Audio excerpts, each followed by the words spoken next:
Un sous-marin soviétique coule à 5000 mètres de profondeur.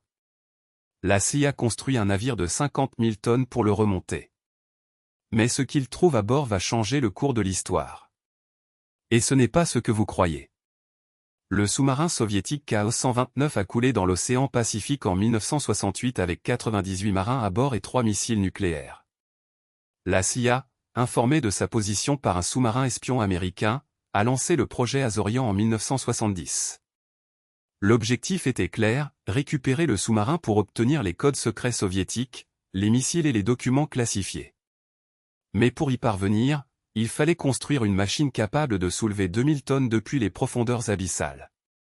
C'est là qu'intervient Howard Hughes, milliardaire excentrique qui allait servir de couverture parfaite à cette opération clandestine. En 1971, la CIA a commandé la construction du Glomar Explorer, un navire de 189 mètres de long spécialement conçu pour cette mission. Officiellement, il s'agissait d'un navire de recherche océanographique financé par Howard Hughes pour exploiter les nodules polymétalliques des fonds marins.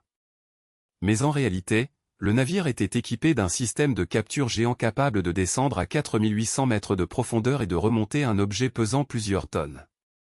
Le coût de cette opération s'est élevé à plus de 1,5 milliard de dollars, soit l'équivalent de 9 milliards aujourd'hui. Mais ce qui rend cette opération encore plus fascinante, c'est que la CIA a réussi à garder le secret pendant près de 6 ans, jusqu'à ce que le Los Angeles Times révèle l'existence du projet en 1975. Le 7 juillet 1974, le Glomar Explorer a quitté Long Beach, en Californie, pour rejoindre le site de récupération situé à environ 1600 km au nord-ouest d'Hawaï. Pendant des semaines, l'équipage a travaillé dans le plus grand secret pour positionner le navire au-dessus du sous-marin soviétique. Le 30 juillet, l'opération a commencé.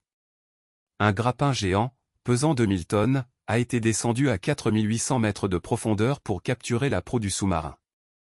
Mais à 900 mètres de la surface, le câble s'est rompu et la moitié du sous-marin est retombée dans l'abîme. Seule la proue a été récupérée, contenant les corps de 6 marins soviétiques, des documents partiellement déchiquetés et des missiles sans ogive nucléaire. La CIA a enterré les marins avec les honneurs militaires, en présence d'un officier soviétique, dans une cérémonie filmée qui n'a été déclassifiée qu'en 1998. Mais ce que les documents officiels ne disent pas, c'est que l'opération Azorian n'était pas seulement une prouesse technologique. Selon certains experts, la CIA aurait récupéré bien plus que ce qui a été admis publiquement. Des témoignages suggèrent que des documents secrets soviétiques, des codes de lancement et même des équipements électroniques sensibles auraient été extraits du sous-marin. De plus, des documents soviétiques déclassifiés récemment ont confirmé que les services secrets russes avaient détecté l'opération dès le début, mais avaient choisi de ne pas intervenir pour éviter un incident international. Cette révélation soulève une question troublante, la guerre froide était-elle vraiment aussi froide que l'histoire officielle le prétend? Le projet Azorian reste à ce jour l'une des opérations d'espionnage les plus audacieuses et les plus coûteuses de l'histoire. Bien que partiellement réussie, elle a démontré la capacité de la CIA à mener des opérations clandestines à une échelle massive. Mais les zones d'ombre persistent, qu'a-t-on vraiment récupéré dans les profondeurs du Pacifique? Et pourquoi les Soviétiques ont-ils laissé faire?